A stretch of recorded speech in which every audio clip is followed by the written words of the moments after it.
24 साल हो गए मुझे हज करते हुए, 24वां हज है मेरा।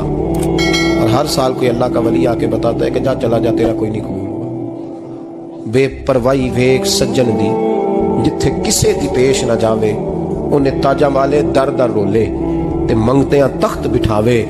आजम किसे नू कारा मिलदा ही कोई काबे खाली आवे। कहते हैं उसने मुझे कहा हुजूर 24वां हज है, हर साल कोई बताता है। मैंने कहा तेरी गलती। कहने लगा मैं अपनी माँ का नाफरमान। मैंने कहा वाकया क्या हुआ? कहने लगा हजरत अल्लाह ने मुझे दौलत दी, माल दिया, जमीनें दी तो मैं अय्याश हो गया। इमाम मालिक बिन दिनार रहमतुल्लाह अलैह फरमाते हैं मुझसे कहने लगा पैसे आए तो मैं अय्याश हो गया। रमजान का महीना था, असर के बाद मेरी अम्मा इफ्तारी की तैयारी कर रही थी, मैं गया, मैंने कहा शराब पी हुई, अम्मा रोटी दे। तो अम्मा कहने लगी शर्म कर, शर्म कर, रोजा रखा नहीं तो जिन्होंने रखा है उनका तो ख्याल कर। कहते अम्मा की बात का मुझे गुस्सा लगा। मैं कहा करता हूँ बदनसीब है वो बेटा जिसका बाप उससे बात करते हुए डरता है कि पता नहीं कहां से बोलेगा। बदनसीब नहीं वो बेटा जिसकी माँ उससे बात करते हुए सहम जाती है कि पता नहीं कौन सी बोली बोलेगा। बदनसीब नहीं कि माँ बाप भी जिससे खोल के बात ना कर सके। हजरत मालिक बिन दिनार से कहने लगा अम्मा ने जब कहा ना शर्म कर तो मुझे गुस्सा आया, मैंने माँ को थप्पड़ मारा और मेरी माँ जलते हुए तंदूर में गिरी। लोगों ने मुझे पकड़ के अंदर बंद कर दिया कमरे में। सारी रात में शोर सुनता रहा पर नशे में धुत रहा। सवेरे आंख खुली तो मेरी बीवी बैग बांध रही थी। मैंने कहा कहाँ जा रही हो? कहने लगी जो माँ का नहीं बना मेरा कैसे बनेगा?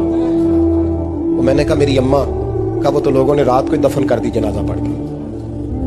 तड़प के कहने लगा मुझे क्यों नहीं बताया? तो कहते हैं लोग कहने लगे तेरी मरती हुई माँ कह गई थी इसे मेरा मुंह ना देखने देना। मेरे जनाजे के करीब ना आए। हजरत मालिक बिन दिनार फरमाते हैं जब उसने ये बात सुनाई तो मैंने भी उसके मुंह पे थप्पड़ मारा।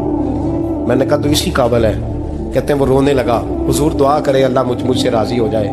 कहने लगा जब माँ की इंतकाल की खबर मिली तो मैंने कुल्हाड़ी लेके वो हाथ काट दिया जिससे माँ को मारा था। मैंने सारी जायदादें खिरात कर दी। 24 साल हो गए, 24 साल। सारी रात नमाज पढ़ता हूँ, रोजा रखता हूँ, हज करता हूँ और हर साल कोई आके कहता है जा दौड़ जा तेरा कोई नहीं कबूल होगा। हुजूर दुआ करे मालिक राजी हो जाए। फरमाते मैं थप्पड़ मार के आ गया। मैंने कहा तुझसे राजी हो जाए इतने जालिम से? इमाम मालिक फरमाते रात को आके सोया तो मुझे ख्वाब में रसूल पाक का दीदार हुआ। तो नबी पाक अलैहिस्सलाम ने फरमाया मालिक तू उसे मायूस क्यों कर आया है? अल्लाह तो बड़ा मेहरबान है। कहा हुजूर माँ के नाफरमान को माफी कैसे मिलेगी? तो इमाम मालिक फरमाने लगे नबी करीम ने फरमाया जा उसे जाके बता दे तुझे कयामत में तेरी माँ की वजह से बख्श दिया जाएगा। कहा हुजूर अम्मा की वजह से किस तरह? तो महबूब फरमाने लगे इसकी माँ कयामत में इसके खिलाफ मुकदमा दायर करेगी रब करीम की अदालत में। ए अल्लाह मैंने 9 माह पेट